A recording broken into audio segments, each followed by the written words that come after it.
3,000 ज़्लोते से लेके 50,000 ज़्लोटे तक फ़ाइन किया जाएगा। सेकंड, ये कंपनी, इस किस्म की कंपनी किसी भी नॉन यूरोपियन बंदे को हायर करने के लिए फ्यूचर में एलिजिबल नहीं रहेगी। इसलिए हम इंडिया से या पाकिस्तान से बंदे को हायर कर रहे हैं। तो उसको कहते हैं लेबर ऑफिस का अप्रूवल या लेबर मिनिस्ट्री या फेडरल गवर्नमेंट का अप्रूवल। तो ये अप्रूवल चाहिए होता था किसी भी नॉन यूरोपियन बंदे को हायर करने के लिए पोलैंड में। पोलिश इमिग्रेशन ने अपने बहुत सारे रूल्स रेगुलेशंस को 2025 के अंदर चेंज कर दिया। तो अब नए आने वाले वर्कर्स के ऊपर इसका क्या इम्पैक्ट होगा, और अगर आप भी पोलैंड आना चाहते हो तो आपके लिए ये वीडियो बहुत इंपॉर्टेंट है गाइज। आज की इस वीडियो में आपको एक्सप्लेन करूंगा कि अगर आप पोलैंड आ रहे हो तो किन चीज़ों को आपने माइंड में रखना होगा। जो नए रूल रेगुलेशंस इंप्लीमेंट किए गए हैं, जो चेंजिंग्स की गई हैं, इनका आपकी ज़िंदगी पे क्या असर होगा। और स्पेशली अगर आप इस वक्त इंडिया, पाकिस्तान, नेपाल या बांग्लादेश या गल्फ़ किसी कंट्री से पोलैंड आने की कोशिश कर रहे हो तो किन चीज़ों को आपने अपने माइंड में रखना होगा और किन चीज़ों को साथ लेके आपने ये वर्क वीज़ा अप्लाई करना होगा। थर्ड नेशनल कंट्री से लोग आते हैं, लाइक पाकिस्तान से, इंडिया से या बाकी एशियन कंट्रीज से, तो उन लोगों के लिए अपॉइंटमेंट लेने का जो सिस्टम है वो बहुत ही ज़्यादा बुरा है और अपॉइंटमेंट नहीं मिल पाती हैं पोलैंड की।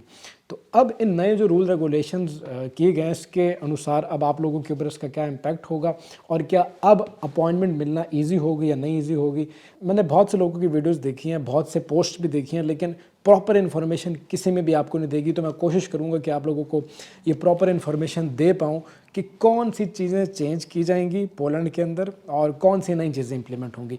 तो सबसे पहले तो मैं ये बताता चलूँ कि ये जो चेंजिंग्स की गई हैं इसकी रीज़न क्या है, क्या रीज़न है जिसकी वजह से ये चेंजिंग की गई है। सबसे पहली रीज़न तो ये है कि पोलैंड के अंदर से बहुत ज़्यादा फेक वर्क कॉन्ट्रैक्ट्स बांटे जाते थे दूसरे कंट्रीज़ में, लोगों को फेक कॉन्ट्रैक्ट्स दिए जाते थे।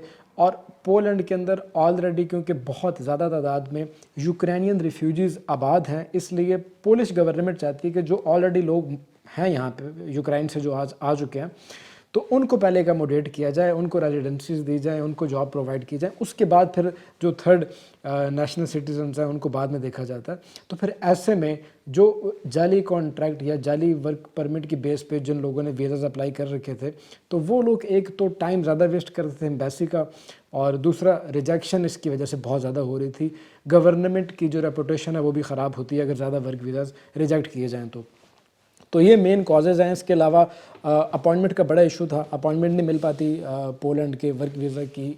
इवन के अगर आप पोलैंड में स्टडी वीज़ा के लिए भी आना चाहते हो तो उसकी अपॉइंटमेंट भी बहुत ही मुश्किल से मिलती है। और इसके अलावा जो मेन कॉज थी वो ये कि रिड्यूस किया जाएगा एडमिनिस्ट्रेटिव डिले को। जो लोग पोलैंड में फिंगर दे के बैठे हुए हैं और उनको एक एक साल अपने पहले कार्ड के लिए वेट करना पड़ता है, उस चीज़ को कम करना चाहती है इमिग्रेशन, इसलिए उन्होंने अपनी चेंजिंग्स की हैं। अब इसमें जो सबसे बड़ी चेंजिंग की गई है उसके अंदर ये कि हर कंट्री में, शेंजन के अंदर जितने भी कंट्रीज़ हैं, उन तमाम कंट्रीज़ में से किसी भी कंपनी को अगर कोई वर्कर चाहिए होता है नॉन यूरोपियन कंट्रीज से, अगर वो इंडिया से, पाकिस्तान से किसी को हायर करना चाहते हैं, तो उसके लिए पहले उनको एक लेबर ऑफिस से अप्रूवल लेना पड़ता है। अप्रूवल लेने का मकसद ये होता है कि वो ये चीज़ श्योर करते हैं कि हमें इस काम के लिए या इस जॉब के लिए बंदा हमें यूरोप से नहीं मिला या पोलैंड से नहीं मिला, इसलिए हम इंडिया से या पाकिस्तान से बंदे को हायर कर रहे हैं। तो उसको कहते हैं लेबर ऑफिस का अप्रूवल या लेबर मिनिस्ट्री या फेडरल गवर्नमेंट का अप्रूवल। तो ये अप्रूवल चाहिए होता था किसी भी नॉन यूरोपियन बंदे को हायर करने के लिए पोलैंड में।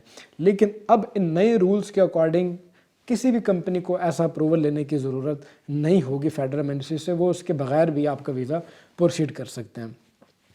इसके बाद जो बड़ी चेंजिंग्स आई हैं वो ये कि पोलैंड की इस इमिग्रेशन पॉलिसीज़ की वजह से और अपॉइंटमेंट लेट मिलने की वजह से जो स्टूडेंट्स पोलैंड आते थे वो अब ज़्यादा नहीं आ रहे। पोलैंड में स्टूडेंट्स का रुझान बहुत कम हो गया है।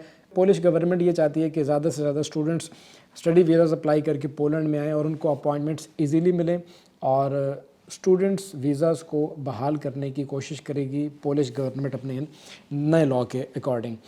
इसके बाद जो कंपनीज़ किसी भी वर्कर को हायर करते हैं और उस वर्कर का असल मकसद पोलैंड में आके काम करना नहीं होता, बल्कि वो सिर्फ वीज़ा लेके आता है और यहाँ से आगे वो आगे भाग जाते हैं दूसरी कंट्रीज़ में। तो अगर तो कोई कंपनी ऐसी एक्टिविटी करते हुए पकड़ी जाती है तो एक तो उस कंपनी को 3,000 ज़लोते से लेके 50,000 ज़लोटे तक फ़ाइन किया जाएगा।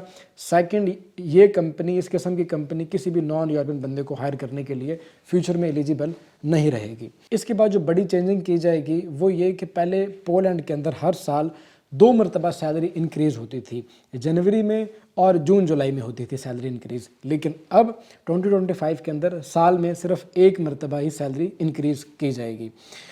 इसके बाद पहले जो वीज़ा फ़ीस होती थी, वीज़ा कॉस्ट होती थी पोलैंड की, वो होती थी 40 यूरो, जो कि अब बढ़ा के 80 यूरोस कर दी जाएगी। यानी कि फ़ीस डबल हो जाएगी, तो ये एक बैड लक है। तो फ़ीस डबल कर दी जाएगी। वीज़ा की जो कॉस्ट होती है वीज़ा अप्लाई करने के लिए, वो पहले 40 यूरो थी, अब वो 80 यूरो हो जाएगी। इसके अलावा जो वर्क कॉन्ट्रैक्ट था, पहले प्री वर्क कॉन्ट्रैक्ट दिए जाते थे वर्कर को, और रेगुलर वर्क कॉन्ट्रैक्ट तब बनता था जब वर्कर यहाँ आके अपना काम स्टार्ट कर देता था। जब उसका वीज़ा लग जाता था, वो यहाँ आ जाता था, उसके बाद उसको रेगुलर वर्क कॉन्ट्रैक्ट दिया जाता था, कंपनी उसको रेगुलर वर्क कॉन्ट्रैक्ट देती थी। लेकिन अब जो भी वर्कर ये वीज़ा अप्लाई करेगा, पोलैंड का वर्क वीज़ा, तो उसको जो रेगुलर वर्क कॉन्ट्रैक्ट होगा वो पहले ही भेज देगी यहाँ से कंपनी, पोस्ट ऑफिस के थ्रू, पोस्ट के थ्रू या ईमेल के थ्रू, कैसे भी उसको ओरिजिनल जो उसका रेगुलर वर्क कॉन्ट्रैक्ट है वो पहले कंपनी प्रोवाइड करेगी, जिसके अंदर तमाम टर्म्स एंड कंडीशंस लिखी होती हैं, और ये भी मेंशन होता है कि अगर कंपनी वर्कर को काम से निकालेगी फ्यूचर में तो उसको 2-3 महीने पहले इन्फॉर्म कर देगी। तो ये होता है रेगुलर वर्क कॉन्ट्रैक्ट, जो कि वर्कर को पहले ही एडवांस में दे दिया जाएगा। तो ये कुछ चेंजिंग्स हैं जो कि पोलिश गवर्नमेंट अब फ्यूचर में करेगी, यानी कि 2025 के अंदर इन चीज़ों को इम्प्लीमेंट किया जाएगा। अब बहुत से भाइयों के मैं वीडियोस देख रहा हूँ, वो कह रहे हैं कि अब अपॉइंटमेंट बहुत इजीली मिलेगी, अपॉइंटमेंट अब बहुत आसान हो जाएगी पोलैंड की। आपको अच्छे तरीके से पता है, जो मेरे भाई वीडियोस देख रहे हैं, कि पोलैंड की जो अपॉइंटमेंट होती है वो लकी ड्रॉ के अकॉर्डिंग मिलती है। एक लकी ड्रॉ करवाया जाता है, उसमें अगर आपका नाम आ जाए तो आपको अपॉइंटमेंट मिलती है, अदरवाइज़ आपको वेट करना पड़ता है अगले लकी ड्रॉ का। तो अब जो मैं वीडियोस देख रहा हूँ लोगों की, और मैं और भी पोस्ट वगैरह देख रहा हूँ, तो उसके अकॉर्डिंग लोग ये कह रहे हैं कि अब अपॉइंटमेंट जल्दी मिल जाएगी और ज़्यादा दिक्कत नहीं होगी। लेकिन गवर्नमेंट की तरफ से अपॉइंटमेंट का ऐसा कोई अपडेट नहीं आया अभी, लेकिन अगर कोई अपडेट आती है तो मैं इंशाल्लाह उस पर वीडियो बना के आपको इन्फॉर्म कर दूँगा। तो मैंने आज की इस वीडियो के अंदर जो भी आपको डिटेल बताई है, वो मैंने आपको जो पोलैंड के अंदर नए रूल्स इंप्लीमेंट हुए हैं वो तमाम डिटेल आपको बताई है। इसके अलावा अगर आपकी कोई क्वेरी या कोई क्वेश्चन हो तो आप कमेंट सेक्शन में, इंस्टाग्राम पे, फेसबुक, टिकटॉक पे आप हमसे पूछ सकते हो। और अगर आप कोई सर्विसेज लेना चाहते हो या अपने डॉक्यूमेंट्स वेरीफाई करवाना चाहते हो तो इस दिए गए ईमेल एड्रेस के ऊपर आप अपने डॉक्यूमेंट भेजोगे, और जैसे ही मेरे पास टाइम होगा, एज सून एज पॉसिबल, मैं आपको रिस्पॉन्स करूँगा, मेरी टीम आपको रिस्पॉन्स करेगी और आपको एकमोडेट किया जाएगा। इसी के साथ अब ज़ीशान आसिम को दीजिएगा इजाज़त। मिलते हैं इसी तरह की किसी अगली वीडियो में, तब तक के लिए टेक केयर, अल्लाह हाफ़िज़।